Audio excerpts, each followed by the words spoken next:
Welcome back to The Exchange. Despite lingering inflation, restaurant sales are expected to hit a record this year, maybe because of it. According to the National Restaurant Association, the industry could bring in $1.1 trillion, up more than 5% from last year. And one fast casual chain riding that wave is Sweetgreen. Shares are up a whopping 210% so far this year. It's outperforming NVIDIA.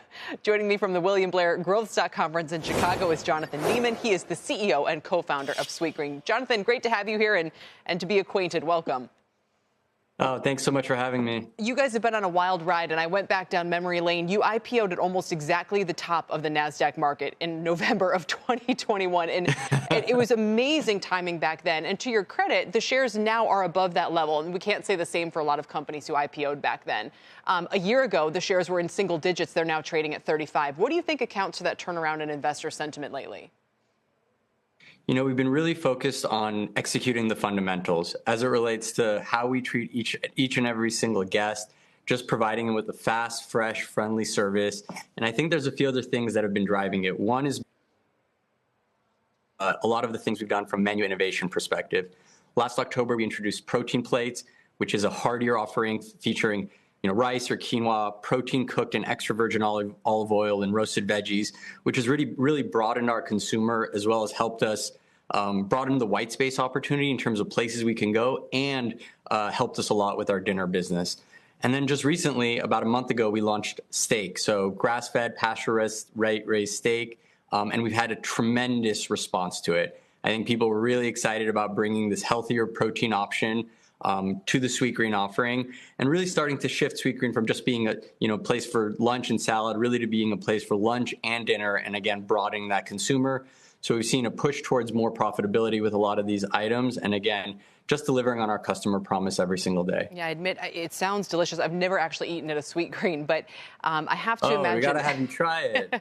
I'm sure there's one, I don't know, New Jersey, I don't know. But thinking about your price point, what is it roughly? So McDonald's, we were talking the other day, after its price inflation, I think a 10-piece chicken McNugget meal is $9.19. I have to imagine that I can get something decent at Sweetgreen. Maybe not one of the protein bowls you're describing, but what is your typical price point for something that is obviously much fresher, healthier, better quality? So our price points are between $13 and $16. We do price differently, a little bit differently in different markets. But one thing that we've seen in the past 4 years, of course, the industry's seen a lot of inflation, but we've taken less price than the industry, especially compared to fast food. So on a relative basis, I think Sweetgreen offers a better value today than it had and than it really ever has, even though we've all gotten more expensive. A report came out a week ago that Sweetgreen is only about $2.50 on average more than what people are paying for fast food. So we're seeing a lot of value there, especially as we focus more on dinner. $15 may be a premium for lunch, but as you get a meal with local and organic ingredients and a hearty, fresh cooked protein at dinner for around $15 to $17, that's a really, really good value. And I think in this time where consumers are watching where they spend, the price value that we offer is really resonating with consumers. Is automation a real thing you're working on, or more of a exploration and sort of pondering, something? Is it way down the road, or something that we could be already experiencing if we go into a restaurant? So automation is something we've been working on for a lot of years. And the reason we think it's important is it's a way for us to scale our mission of connecting people to real food in a way that is better for our customers, faster, more consistent, better for our team members, a more enjoyable place to work, and better unit economics, eventually something that we can use to really just create allowed us to offer our amazing high quality food at really great prices. And so about almost exactly 1 year ago, we opened our first location featuring automation. We call it the Infinite Kitchen.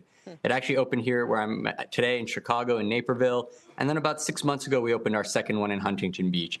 The results we've seen have been tremendous. Our customers are loving it. They love the speed. They love the accuracy. They love the quality coming out of it. Our team members love it. Our turnover is significantly lower in those restaurants. And we've seen, what we've said is we expect at least 7 points of margin expansion at the store level for those restaurants. 7 and in points? Q1, like full percentage points? 7 full percentage points. And in Q1, the 2 Infinite Kitchen stores ran a 28% margin versus 18 for the fleet. So we saw about 10 points of leverage. So it's a huge opportunity for us. And right now we're in the process of rolling this out to more locations. So we're opening, starting this summer, we're opening a number of new ones. We're going to open 7 new restaurants featuring the Infinite Kitchen this year. We're going to retrofit 4 stores, and next year that pace will continue to accelerate. We believe automation is the next platform shift in food.